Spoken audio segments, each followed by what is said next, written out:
네, 안녕하세요. 내부자들입니다. 안녕하세요. 기억하시죠? 약물 중독 멈춰! 뇌에 각인돼 버렸어. 그래서 학교 오늘도 선생님들께서도 저희 영상 아마 틀어주고 계실 거예요. 그래서 이 온라인 횟수로 잘 안 잡히는구나, 조회수가. 그렇죠. 다 같이 보기 때문에 네. 곱하기 40 정도 해야 되는 거예요. 실제로는 네. 다들 모여서 보고 있을 것이다. 네, 그래서 네. 오늘도 한국 청소년 상담복지 개발원과 함께하는 청소년 정신건강 시간입니다. 네, 오늘의 영상은 뭐죠? 바로 도박입니다. 이제 바로 자기 고백 시간으로 들어가 보죠. 여러분 청소년 시기에 도박 얼마나 해봤나요? 근데 사실 도박이라는 인식은 별로 없긴 했는데 돈을 걸고 했던 걸로 치자면 이거 이렇게 이렇게 해가지고 교과서. 에어 넣어가지고 그렇지. 네. 해봤죠? 해봤죠. 해봤죠. 많이 네. 날렸죠. 얼마나 넣고 해봤어요? 뭐 보통 이제 100원짜리로 했던 것 같은데 뭔가 자신감 있는 애들끼리 모이면 500원짜리를 막 낸단 말이야. 역시 강남 키드예요. 그러니까 그러니까. 저는 네. 쪼렙이어가지고 주로 100원짜리였던 것 같고요. 네. 또 돈 걸고 한 거 있을까요? 그냥 반대항 축구를 이제 단판이 아니라 리그제로 했었는데 거기 참여하는 애들끼리 10,000원, 뭐 혹은 맞아. 20,000원씩 내고 음. 이긴 반이 결국에 다 가져가는 거. 그것도 도박이야? 그러게. 우리는 어쨌든 이 정도 했었는데 요즘 뭐 자주 듣는 얘기로는 스포츠 토토 혹은 불법 토토를 학생들이 그렇게 많이 한다고 하더라고요. 진짜 많이 하는 것 같아요. 그러니까요. 그래서 스포츠 경기 결과에 유난히 민감한 친구가 있다면은 그 친구를 좀 의심해봐라 뭐 이런 얘기도 있더라고요. 롯데 또 졌다며? 그렇게 화낼 일은 아니잖아요. 네, 그렇죠. 물론 응원하는 야구팀이 지는 건 굉장히 기분 나쁜 일이지만 격하게 유난히 좀 반응한다면 하면은 쟤 혹시 도박 중독? 멈춰! 바로 옆에 있는 분들도 같이 외쳐주셔야 돼요. 그런데 여기서 아마 이게 궁금하실 거예요. 어디까지가 게임이고 어디까지가 도박이냐, 이게 아마 제일 궁금하실 텐데 그렇죠. 이거를 저희가 한번 정리해보죠. 일단은 단순 오락하고 이 도박을 어떻게 구분하느냐를 이제 형법에서의 기준을 보면은 상습성이 제일 중요한 기준이 된다고 해요. 그러니까 법에서는 일시적으로 한 번 한 건지 아니면 여러 차례 좀 반복된 건지 이거를 중요하게 본다라는 거죠. 계속했는데. 거의 뭐 쉬는 시간마다. 솔직히 좀 도박의 소지가 많이 있었던 것 같아요. 그리고 이제 좀 두 번째로 봐야 될 거는 아무래도 판돈의 크기가 아닌가. 이게 범죄냐 아니냐, 도박이냐 아니냐를 할 때 판돈이 어느 정도냐를 많이 본다고 해요. 이 판돈의 기준으로 봤을 때는 월급이나 어떤 청소년 같은 경우에는 용돈 이런 거에 비해서 많이 걸었다, 판돈의 크기가 크다 라고 하면 이게 도박이 될 수도 있는 거죠. 네, 세 번째로 중요한 건 이제 사행성이라고 합니다. 사행성이라는 거 아마 뉴스에서 많이 들었을 단어일 텐데 우연한 이익이나 행운을 얻을 수 있는 요소라고 해요. 도박은 기본적으로 우연이 많이 작용하는 거고 그래서 유저의 노력이 개입될 여지가 별로 없어요. 우리가 예를 들어서 뭐 카지노에 막 아무리 뭐 자주 가서 열심히 한다고 해도 777 나올 뭐 확률이 올라가는 건 아니잖아요. 불법 토토에서 뭐 자기의 실력이 작용해서 투수가 더 잘 던지고 이런 거 아니란 말이에요. 근데 반면에 게임은 유저의 노력이 기본으로 좀 들어가기 때문에 그걸 두 개에 있어서 결정적인 차이가 있다는 거죠. 근데 물론 좀 애매해요. 이것도 잘하는 애들이 잘했으니까. 그러니까 다른 애들만 따른데. 근데 그래도 이거 역시 운이 많이 개입돼 있다는 거죠. 예전 판례를 보면은 뭐 당구도 이렇게 내기 당구가 좀 도박의 소지가 있다라고 했는데 당구 우리 생각하면은 다 실력에 의한 거라고 하지만 당구조차도 이게 우연성에 의해서 좌우되는 부분이 크다라고 봤으니까 판치기는 말할 것도 없을 것 같습니다.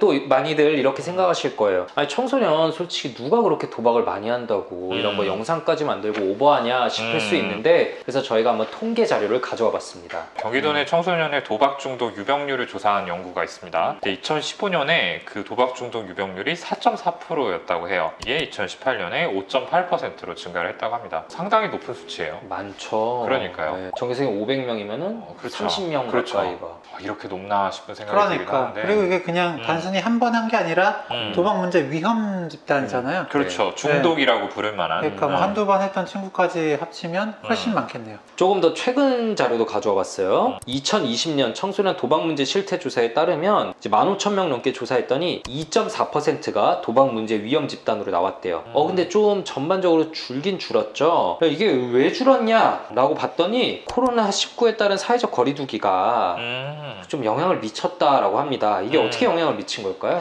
그러니까 일견 생각하면은 뭐 스포츠 토토 이런 거 온라인으로 또 할 수 있고 불법 토토도 마찬가지고요. 그렇게 생각을 할 수가 있는데 이 청소년에서 도박 문제가 전파되는 양상을 보면은 이제 50% 이상이 이제 주변 사람들, 지인을 통해서 접한다라고 해요. 지인이 하는 것들을 보고 또 얘기를 들으면서 나도 해볼까라고 관심을 갖고 들어가게 된다라는 거죠.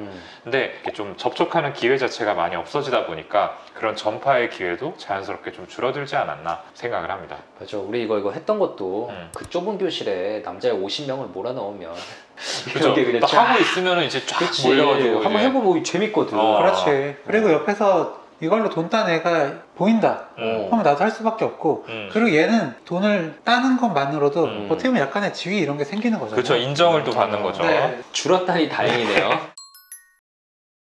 근데 이제 또 이런 생각이 많이 들 거예요. 아니 근데 게임이랑 도박이랑 사실 그렇게 뭔가 좀 한 끗 차이인 것 같은데 게임은 다 하잖아. 근데 왜 도박은 왜 안 된다는 겁니까? 라는 질문이 나올 수 있어요. 왜 안 될까요? 네, 우리 친구들 게임 재밌죠? 저도 게임 진짜 좋아하는데 이 도박이라는 건 게임보다 훨씬 재밌을 수가 있고 도박으로 인해서 얻을 수 있는 게 사실 엄청나게 크고 강렬하거든요. 그리고 우리가 어떤 행동을 이제 이거를 계속 할 수 있게 만드는 강화 이론에서 보면은 예를 들어서 뭐 10번 했을 때 내가 돈 한 번 줄게 혹은 뭐 10일 동안 이거 하면 돈 줄게 이거보다도 그런 건 예측할 수 있는 보상인 네, 거죠. 그거보다 이게 했더니 갑자기 나도 모르게 딱 하고 우연하게 내가 딱 돈을 받았을 때 이거다 하면서 이제 더 하게 될 그런 가능성이 높아진다고 그러니까 하거든요. 좀 불규칙하게 보상이 주어졌을 그치. 때. 그렇죠. 네, 갑자기 이럴 때. 로또처럼 뚝 떨어졌을 때. 그러니까 이만큼 강렬하기 때문에 더 빠지기가 쉬워서 그래서 일단 하지 말라고 하는 거죠. 그렇죠. 그리고 또 생각해보면은 게임은 어쨌든 노력이 필요하잖아요. 승리하기 위해서까지 뭐 여러 가지 그렇죠. 머리도 굴려야 되고 네. 적어도 시간을 이제 한참 써야 되는 부모님 안부도 경우가 물어보고 여타의 여러 가지 노력을 필요로 하는데 도박은 사실 그렇지 않은 경우가 많아요. 불법 토토 같은 것들만 생각해보면 그냥 보면 되는 거죠. 그냥 자연히 앉아만 있으면 결과가 나오고 또 그 결과가 즉각적으로 나오는 경우가 많아요. 그렇게 되면은 뭐 승리, 패배 명확하게 나누어지고 그 중에서 이제 승리를 받게 되면은 거기에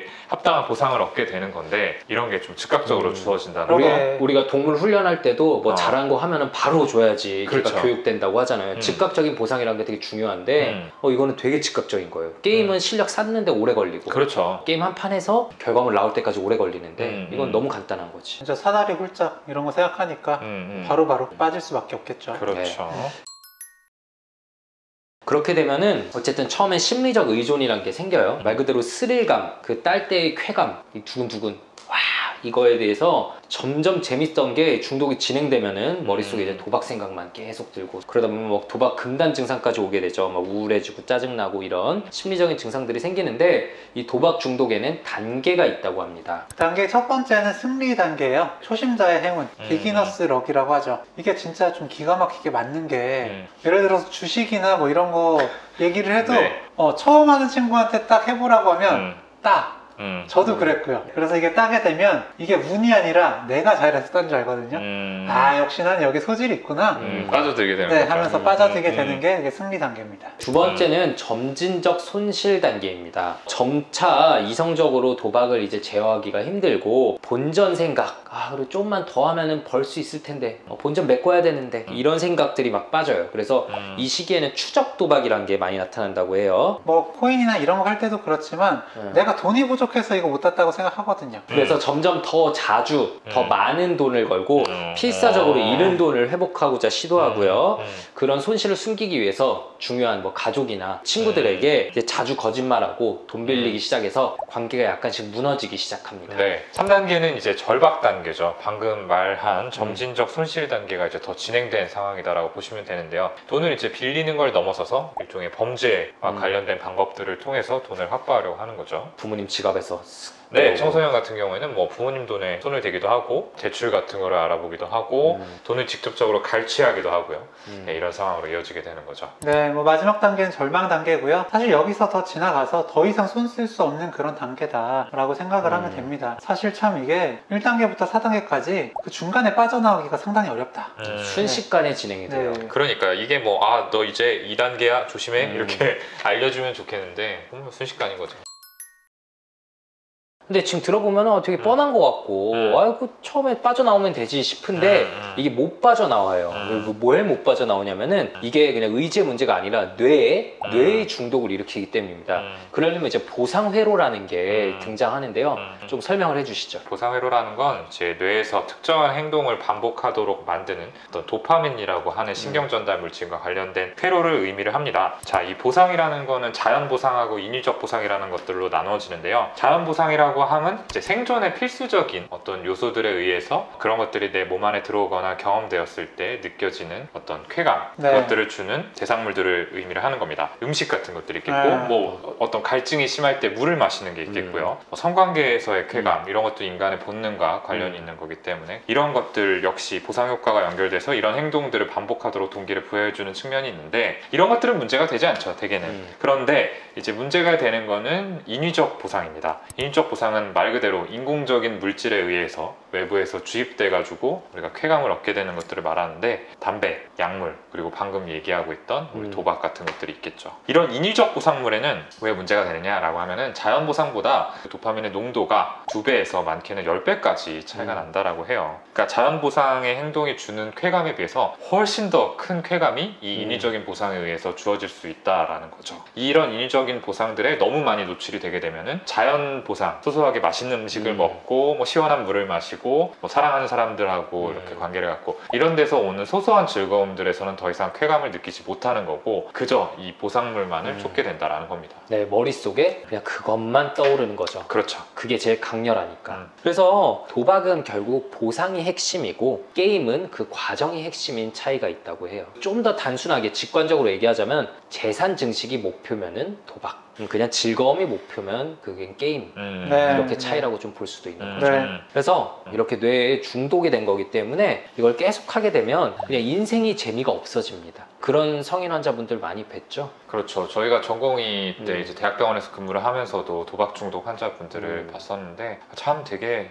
어려워요. 결국에는 이제 물리적으로 격리하는 게 유일한 해법인 경우들이 있습니다. 그래서 네. 이제 입원을 하게 되는 거죠. 네, 그 좀 네. 길게 입원할수록 그쵸. 좀 떨어져 있는 기간이 길어질수록 그래도 끊을 수 있는 가능성이 올라가니까 몇 달씩 입원해 있고 이런 경우들이 많았습니다. 네, 방금 이제 말씀드린 어떤 보상 회로, 그 인위적인 보상에 의해서 작동되던 도파민 회로가 이제 그게 끊기면은 시간이 지남에 따라서 조금씩 정상화가 되는 거죠. 그래서 다시 이제 원래 위치로 돌아오는 데까지 시간이 좀 필요한 거고 그거를 밖에서 그냥 알아서 도박하지 말고 기다리세요라고 하면 안 되니까 입원이라는 절차를 통해서 분리를 시켜놓는 겁니다. 도박이 네. 아니면 안 되는 뇌에서 다른 소소한 재미를 느낄 수 있게 되는 뇌, 또 맞습니다. 바꾸는 과정이라고 생각을 하면 네, 되겠죠. 근데 이렇게 몇 달간 입원 치료를 했다가도 돌아가서 에이 한 판은 괜찮겠지라고 한 판만 하면 바로 다시 문제가 그러니까요. 심각해지는 경우들이 네, 되게 많았어요.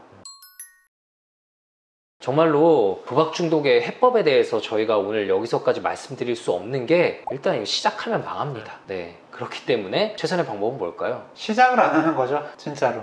너무 뻔한 얘기라고 느끼실 수 있는데 맞아요. 그냥 시작을 안 해야 되고요. 지금이라도 내가 이걸 봤다. 그럼 지금이라도 그만둬야 됩니다. 지금 하지 말아야 돼요.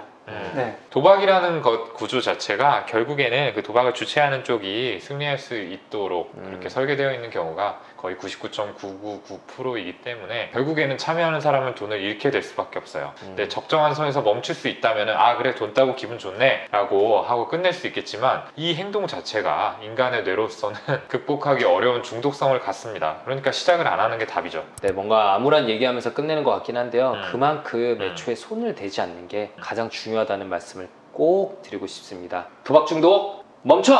멈춰! 오늘 영상 조금이라도 재밌고 유익하셨다면 구독, 네, 좋아요. 댓글 쓰기, 알림 설정까지 네, 꼭 부탁드립니다. 감사합니다. 감사합니다.